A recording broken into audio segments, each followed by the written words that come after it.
say what we think, waiting for the perfect way. Time some speak, got me on delay, 'cause across a million seas, would you do that for me?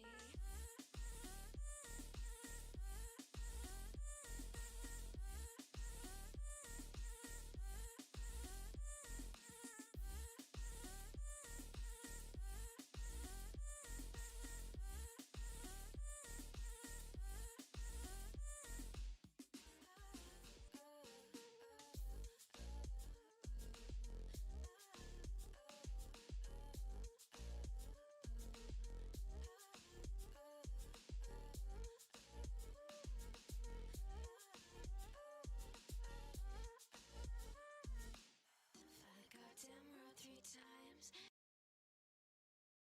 Hello, everybody. Welcome to my stream and my channel or broadcast or whatever it's called. My name is Jonathan. Today is, I don't know, I don't have my stream notes up here. It's like day 95 of my challenge. Things have been going really well. You get in here. Crow is coming in hot. With the first comment. He was the first one to comment. He wanted to make sure everybody knew. We also got Carrie in here. Jen's checking in, and so is Anthony. Great to have everybody in the room today. If anybody has any non-scale victories, I'd love to hear about them. If you have any scale victories, I'd love to hear about it as well. I had my weigh in yesterday. I was down to 392.6. Which put me overall, I think I updated this,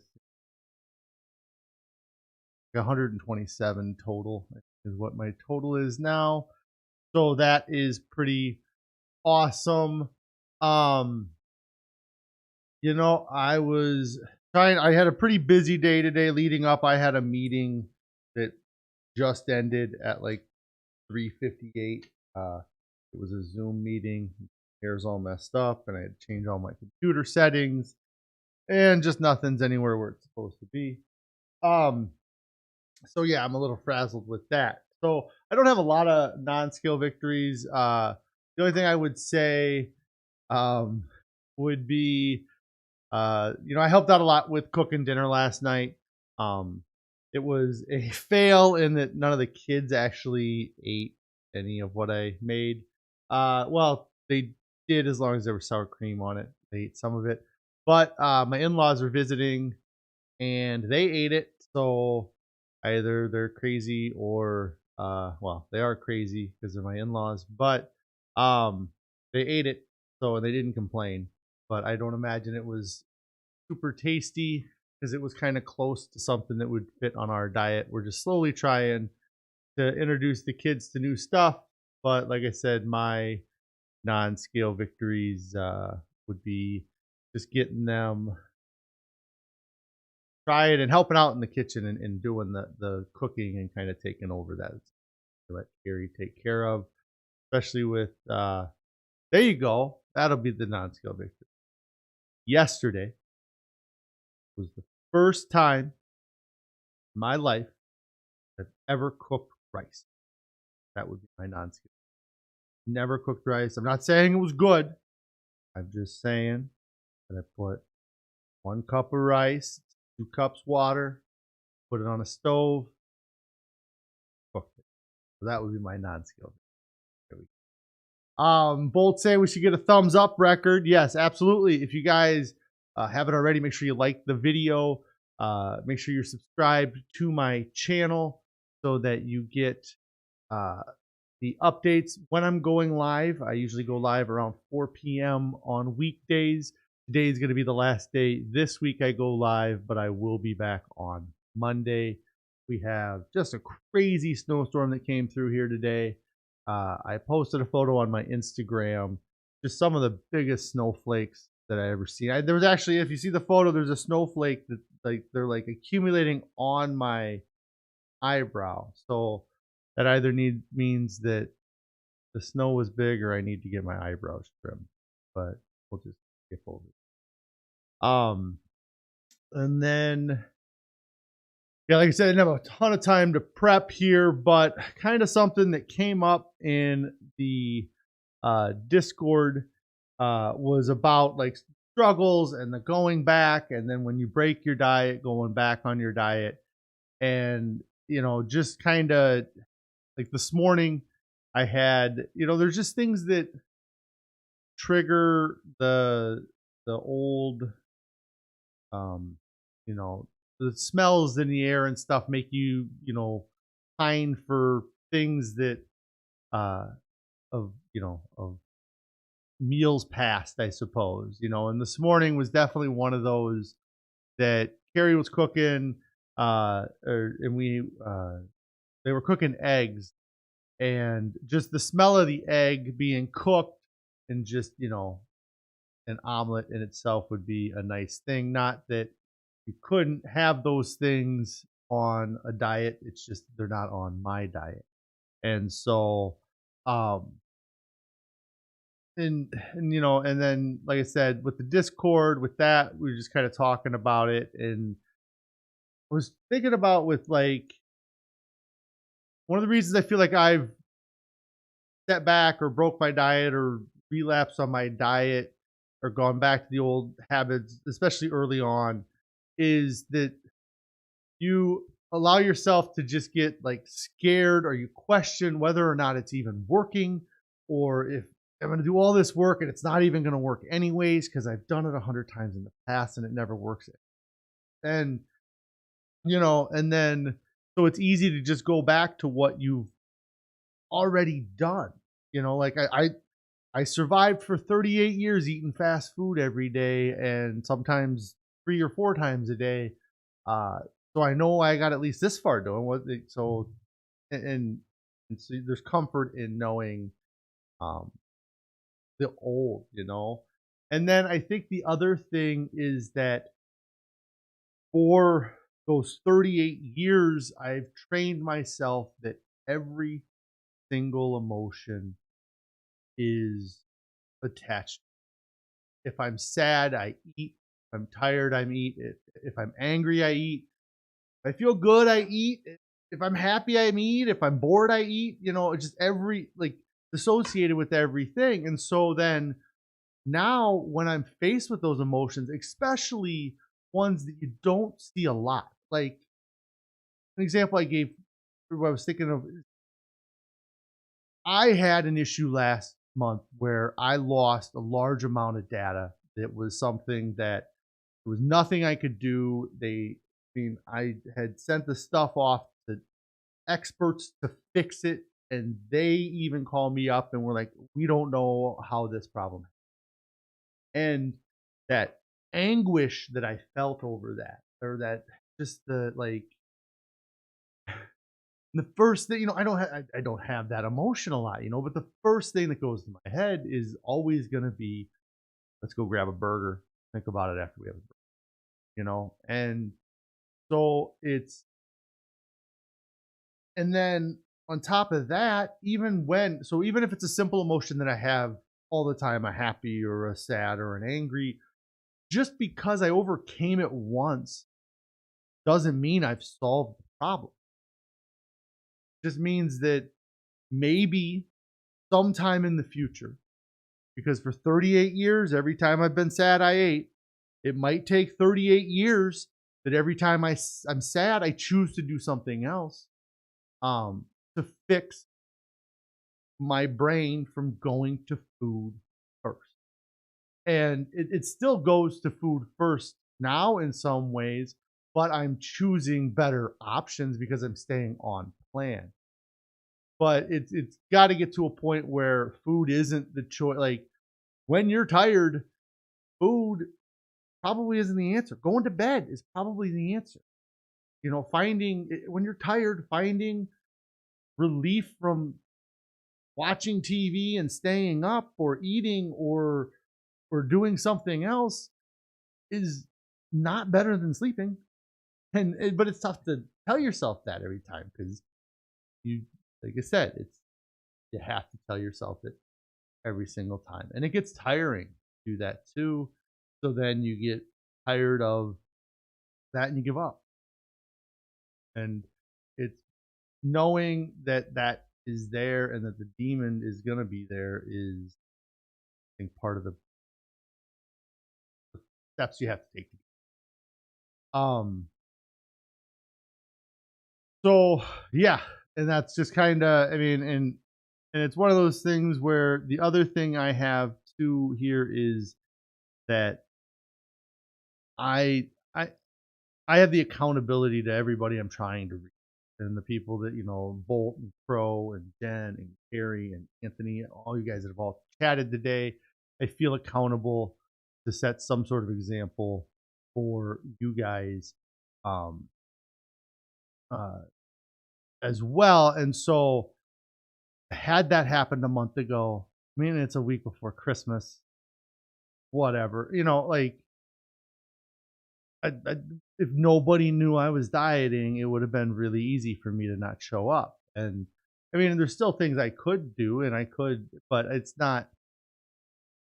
It's the like I said, having that accountability has helped out a lot. And so that I do have to thank everybody who talks in here and gets on the Discord and just kind of keeps pushing me to keep doing it because it doesn't, at least so far, it really hasn't gotten easier to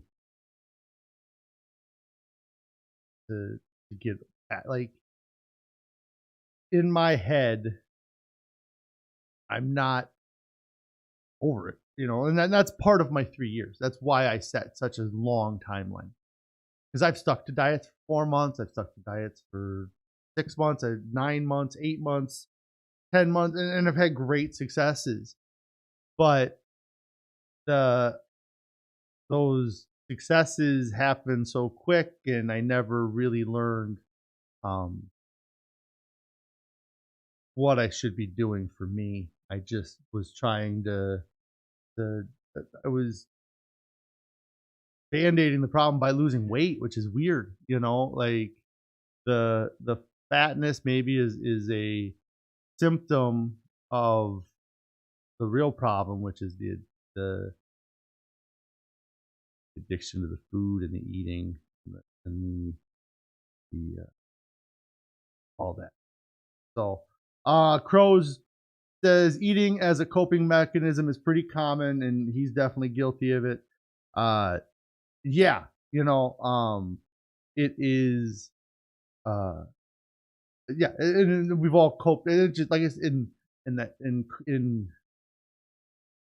yeah, the coping mechanism, and that's, again, it's not something that is necessarily popular to talk about as a guy, but I have cried over stuff more in the last 3 months than I probably did in the last, as far as like tears of joy or tears of sadness or just like just an emotion, uh letting an emotion sweep over me. uh in the past, I don't think would have ever happened. And it's the food is what I use to cope with that stuff. Or, like I said, it was always go get a burger and fries and deal with it later. It can wait till after I eat, because everybody has to eat. You can't bug me on this when I got an empty stomach. Got to get before I make a decision. So, and Bolt's checking this in. Happy to be part of the team. I absolutely appreciate you being here and keeping us up to date on everything with you.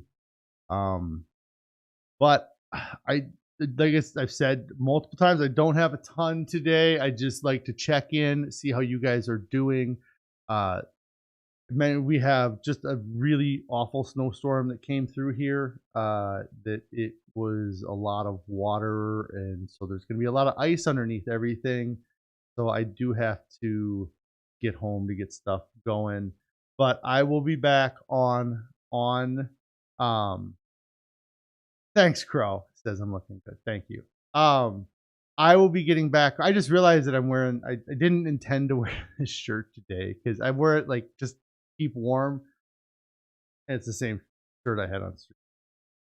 Don't give me a hard time about it. I had a different shirt to wear. Could have said nothing, and nobody would have even noticed, I'm sure. Jen says here that is one of the struggles with being addicted to food or alcohol, or with alcohol, smoking, and drugs, or any addiction. You can completely abstain from the vice, but not with food. Um, I still have to grab those cupcakes. I Okay. So, anyways, Carrie made a comment about me picking up cupcakes. Part of the reason I'm not streaming tomorrow is it's one of my kids' birthdays, and so that's why she's saying something about that. Um, yeah, and so Jennifer talking about it's something that people talk about a lot. That the addicted to food, it's tough because you can't avoid eating food, um, and uh, that's tough. But I think that what is not talked about too is that the food industry knows that. And so they use that to maybe leverage, because if the food industry cares about making money. So they're going to sell whatever people buy. And so people are buying what they crave, which is sugar and salt and oil. Um, and so the food industry really pushes those things. I mean, they use creative language to tell you something's low fat, even though half the calories in the item come from fat, or even 20% of whatever, a larger amount. They use terminology based on volume or weight when describing foods instead of calorie content or nutrient content.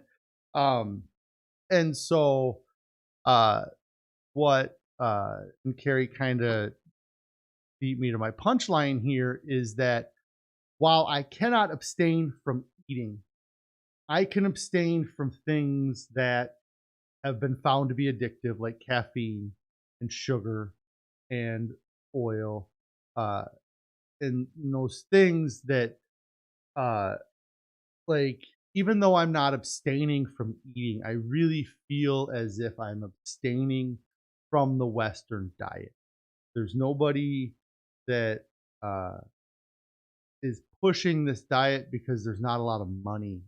Diet, you can't, um, when they're not improving on it. When you take a cucumber and you don't make it better, then you can only sell the effort of the cucumber. But if you can pickle it, add peppers and sugars and all kinds of stuff to it, then you can sell it for $8 a jar. And so they're gonna add that stuff to sell it for more. And then it just happened, maybe not by coincidence, that they just put the perfect amount of sugar in that to be as sweet as possible and as addictive as possible, but not too sugary. And these food industry people or these companies or whatever have spent billions of dollars to beat you at the game. And so I feel like abstaining, um and right. So Crow, 100%. Your comment is 100% right. That lady or that narrator does a great job for the community. Yes, I'm 100%. And I mean, if you can read it, maybe read it. But I listened to the book. It's worth listening to. But I had that conversation with my wife. So, anyways, it's worth it. Just it's worth it. It's worth it. Whatever. Just listen to the book. Get through the book. Uh, Wonderfully. I mean, I don't know. Anyways, I keep saying I'm gonna get out of here, and I keep pushing out of here. People keep talking. I mean, you can keep talking. I love it. I'll stay as long as you guys keep commenting. But I guess I missed some other comments there. Probably. We treat salt, oil, and sugar like one would treat drugs or alcohol. Absolutely. Yeah, that's Carrie said that about the SOS, and yeah, just do it and listen to it. And the other book is good as well. The Live or Eat to Live by Dr. Furman. But Eat to Live has a lot of tables and charts and things that they can't show in an audiobook, so they reference them. Um, there are a few times in the Eat to Live book where they just start listing off chemical compounds. And so they'll just be like, and you want to avoid, thisamine, natamine, histamine, popamine, tipamine, quinamine, and it's just like, all right, I don't know what 18 syllable words means, but okay, let's go on. But the big advantage in Eat to Live over the Pleasure Trap is Eat to Live. He really tries to spell out a diet plan. Pleasure Trap just tells you that this is going on. So, all right. So I'm gonna get out of here. I gotta go pick up cupcakes because my wife likes to trigger me. Trigger. Um, but I'm gonna get out of here. I'll be on a Monday. I'll check in over the weekend on something, Discord, Instagram, whatever. Great having so much activity today in chat. Love to see it. We'll be back on Monday. Peace out, guys. What do you have? Oh, fasting. Instagram, FAHST. Discord's in the description, no, in the chat. I put a link. The Discord. It's gonna work for 24 hours. Everybody, have a good weekend. Stay strong. If you have any struggles, definitely hit us up. I know weekends are tough when you have a lot of free time and you're at home or everybody wants to go out. Well, pre-COVID, everybody wanted to. All right, I'm out of here. Bye.